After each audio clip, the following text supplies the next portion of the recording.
জনপ্রিয় নায়ক সালমান শাহ হত্যা মামলায় তার সাবেক স্ত্রী সামিরা হককে মৃত্যুদণ্ড দিয়েছেন আদালত।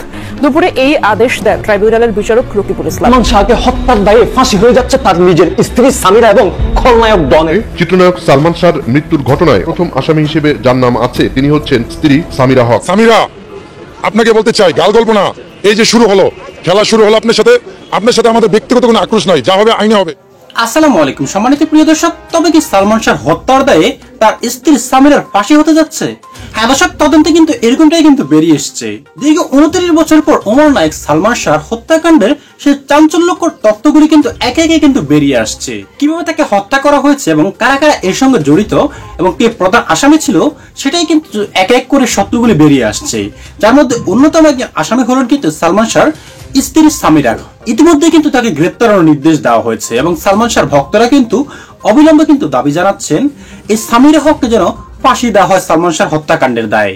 কারণ এই মহিলা এতটাই দুশ্চরিত্রা ছিল যে সালমান শাহর সঙ্গে বিবাহ হওয়ার পরও কিন্তু সে পরপুরুষের সঙ্গে কিন্তু বিভিন্ন সম্পর্কে জড়িয়ে থাকতো। আর সে প্রতিবাদ করাতেই কিন্তু সালমান শাহকে কিন্তু পরিকল্পিতভাবে কিন্তু হত্যা করা হয়েছে, আর সেটাকে সাধারণ বলে চালিয়ে দিয়েছে তারা।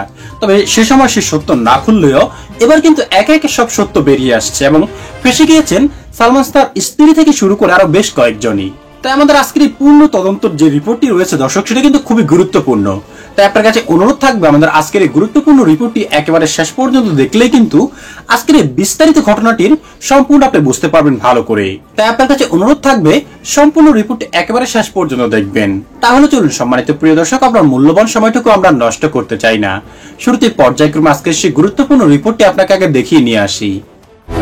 সিআইডি, পিবিআই এর মতো বেশ কয়েকটি সংস্থার রিপোর্টকে ম্লান করে চিত্রনায়ক সালমান শাহর মৃত্যুর ঘটনায় অবশেষে হত্যা মামলার আদেশ দিল আদালত। বাংলাদেশের কিংবদন্তি চিত্রনায়কের মৃত্যুর 29 বছর পর মা নীলা চৌধুরীর রিভিউ আবেদনে 20 অক্টোবর সোমবার এমন আদেশ দেন ঢাকার 6ষ্ঠ অতিরিক্ত মহানগর দায়রা জজ জান্নাতুল ফেরদৌস ইবনে হক এর আদালত। মামলাটি তদন্তে রমনা থানাকে নির্দেশ দিলে রাতেই দায়ের করা হয় মামলা। এজাহারে সালমান শাহ হত্যা মামলায় প্রথম আসামি হিসেবে যার নাম আছে তিনি হচ্ছেন স্ত্রী সামিরা হক, যিনি সালমানের বন্ধু মোশতাক ওয়াইসকেই বিয়ে করেন। সালমানের ঘরে কোনো সন্তান না থাকলেও মোশতাকের ঘরে সামিরার আছে এক ছেলে ও 2 মেয়ে। যদিও সেই সংসারের ইতি টেনে তৃতীয় স্বামী ইশতিয়াকের সঙ্গে ঘর বাঁধেন সামিরা হক। আসামি হিসেবে সামিরার পরেই আছেন মুম্বাইয়ের ডন দাউদ ইব্রাহিমের ঘনিষ্ঠ সম্পর্ক রাখা আজিজ মোহাম্মদ ভাইয়ের নাম। Olympic battery, Olympic ball peen, Olympic bread and biscuit ইত্যাদি প্রতিষ্ঠানের মালিক আজিজ মোহাম্মদ ভাই সপরিবারে থাইল্যান্ডে থাকছেন এবং সেখান থেকে ব্যবসা পরিচালনা করছেন। সালমান শাহর মৃত্যুর 2 বছর পর 1998 সালে বনানীর ট্রাম্পস ক্লাবে চিত্রনায়ক সোহেল চৌধুরী ঘটনায় উঠে আসে তার নাম। সালমান শাহ হত্যায় আরো 2 জনের নাম ছড়িয়ে পড়েছে। তাদের একজন লতিফা হক লুসি এবং অন্যজন ঢালিউডের খলনায়ক আশরাফুল হক ডন। খলনায়ক ডন নিজেকে সালমানের বন্ধু হিসেবে জাহির করতেন। অভিযুক্ত 11 জনের পাশাপাশি উল্লেখ করা হয়েছে অজ্ঞাতনামা আরো কয়েকজনের নাম।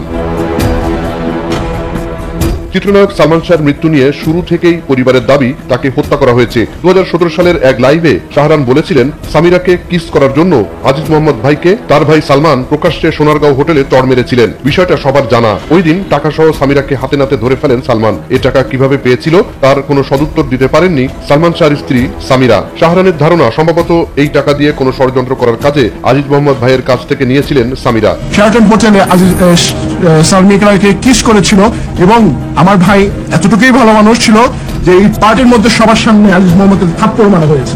শাহরানের দাবি সালমান শাহ হত্যার পুরো ঘটনা ধামাচাপা দেওয়া হয়েছে। যখন সালমানকে ঢাকা মেডিকেল কলেজ হাসপাতালে নিয়ে যাওয়া হয় তখন তাদের সঙ্গে চালাকির আশ্রয় নেওয়া হয়। সালমানের বাবা মাকে আলাদাভাবে সরিয়ে দিতে দ্রুত পোস্টমর্টেম করতে নিয়ে যাওয়া হয়। শাহরান অভিযোগ করেন, আমি পোস্টমর্টেমের সময় থাকতে চেয়েছিলাম, আমাকে থাকতে দেওয়া হয়নি। সালমান শাহর ওজনের কথা উল্লেখ করে শাহরানের অভিমত, যদি সে ফ্যানে ঝুলে আত্মহত্যা করে তাহলে ফ্যান একটুও বাঁকা হলো না কেন? ফ্যান তো ভেঙে পড়ার কথা। সালমান শাহ যদি আত্মহত্যা করে থাকে তাহলে সকালে ঘুম থেকে উঠে কেন করলো? মানুষ তো ঘুম থেকে উঠে এরকম করতে পারে না, করলে রাতেই করতে পারত। সালমান শাহর মৃত্যুর সময়কার আরো কিছু তথ্য প্রমাণ তুলে ধরেন ছোট ভাই শাহরান।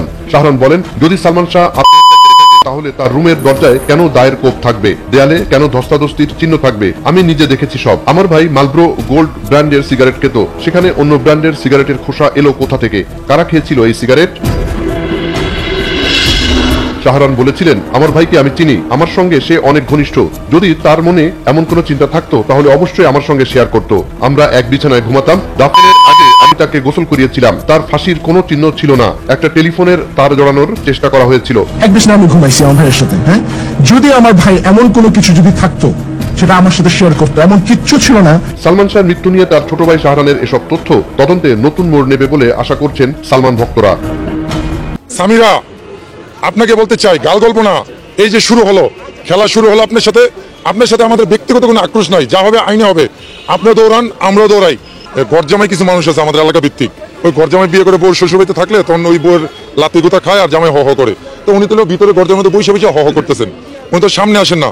আমার গতকাল কমেন্টস করছেন উনি, আয়সা বলতেছে আমরা নাকি গাল গল্প করতেছি, এই গল্প আর কতদিন চলবে? তো বলছেন আমরা গাল গল্প বলি। আজকে যদি আপনার আইনজীবী কোর্টে থেকে থাকেন, বিচারক মহোদয় যে বললেন, বিশ্লেষণ করলেন, পড়লেন রায়টা, পড়ার আগে যে কথাগুলো বললেন, পারলে বলেন দেখি বিচারক মহোদয় গাল গল্প বলছে আপনার এই আইন নিয়ে। আপনাকে উদ্দেশ্য করে বললাম, এতদিন কিছু বলি নাই, শরীরের মধ্যে আপনি এগুলো হজম করছি যে আমরা মামলা পর্যন্ত নেই, হত্যা মামলা। তারপর আপনারা বুঝবেন যে আপনি আমাদেরকে কিভাবে উস্কাইছেন। আপনি প্রস্তুত থাকেন, খেলা হবে, আইনে হবে। আপনার সাথে আমরা রাজপথে করবো, আইনে করবো। আপনার সাথে আমাদের ব্যক্তিগত কোনো আক্রোশ নাই, আপনাকে আমরা আক্রমণ করবো না, কিছু করবো না, কিন্তু আইন, এই দেশের আইন অবশ্যই বিচার করবেন। আপনার জন্য, আপনি একটি মানুষকে হত্যার জন্য এই দেশে আমার জানা মধ্যে 27 জন যুবক যুবতী প্রাণ দিয়েছেন, তারও বিচার হবে আপনার। আল্লাহর কাছে শুকরিয়া আদায় করছি, আলহামদুলিল্লাহ আলহামদুলিল্লাহ আলহামদুলিল্লাহ।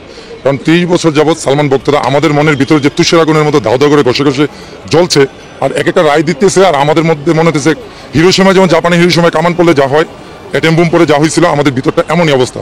দেখাতে পারতেছি না, যার জন্য দেখতে পারতেছেন না।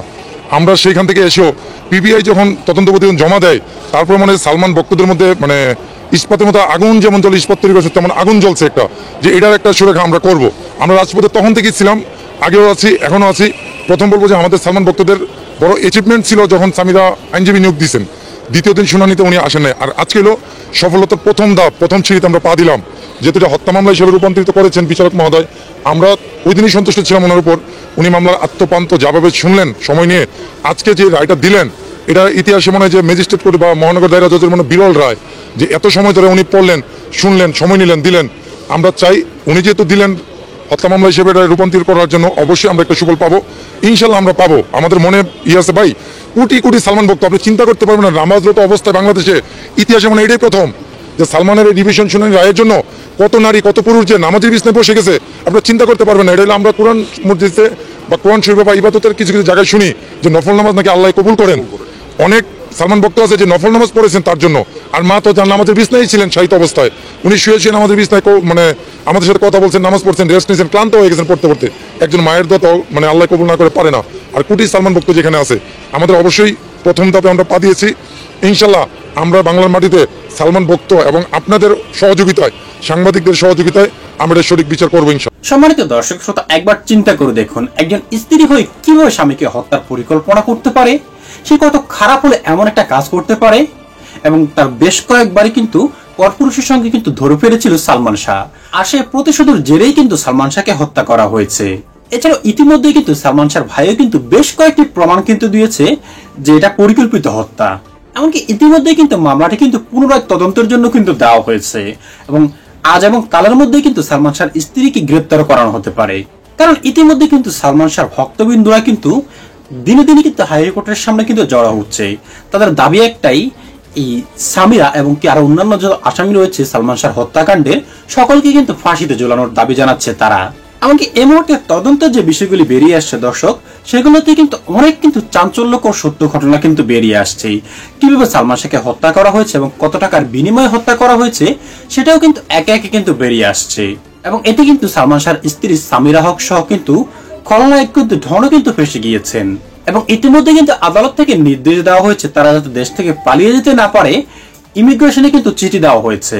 দর্শক একবার চিন্তা করে দেখুন, সালমান শাহ বেঁচে থাকলে বাংলা চলচ্চিত্রের কি হতো আছে, যেখানে সাকিব খান অথবা অন্যান্য যারা রয়েছেন এর চেয়ে কিন্তু টপে থাকতেন কিন্তু সালমান শাহ। আর সেটা কিন্তু হতে দেয়নি সেই দুষ্কৃতিকারীরা, তাকে কিন্তু অল্প বয়সেই কিন্তু শেষ করে দেওয়া হয়েছে। আর তাই এবার কিন্তু অবশ্যই কিন্তু সত্যটা প্রকাশ্যে আসছে। তবে সবকিছুর পর একটা কথাই বলবো দর্শক, আপনি কি চান সালমান শাহর হত্যাকাণ্ডে সুষ্ঠু তদন্ত হয়ে সুষ্ঠু বিচার হোক? তবে অবশ্যই কমেন্ট করে জানিয়ে যাবেন আপনার মূল্যবান মতামতটুকু, কারণ আপনাদের মতামতটুকু আমাদের কাছে খুবই গুরুত্বপূর্ণ। দর্শক আজ এই পর্যন্তই, আশা করি সকলে অনেক ভালো থাকবেন। খোদা হাফেজ। এছাড়া এতক্ষণ ধরে যত ফুটেজগুলি আপনাদেরকে দেখিয়েছি আমরা দর্শক, সকল কিছুই কিন্তু আমরা সোশ্যাল মিডিয়ার কল্যাণে সংগ্রহ করেছি। এখানে আমাদের নিজস্ব কোনো বক্তব্য অথবা মতামত কোনো কিছুই নেই।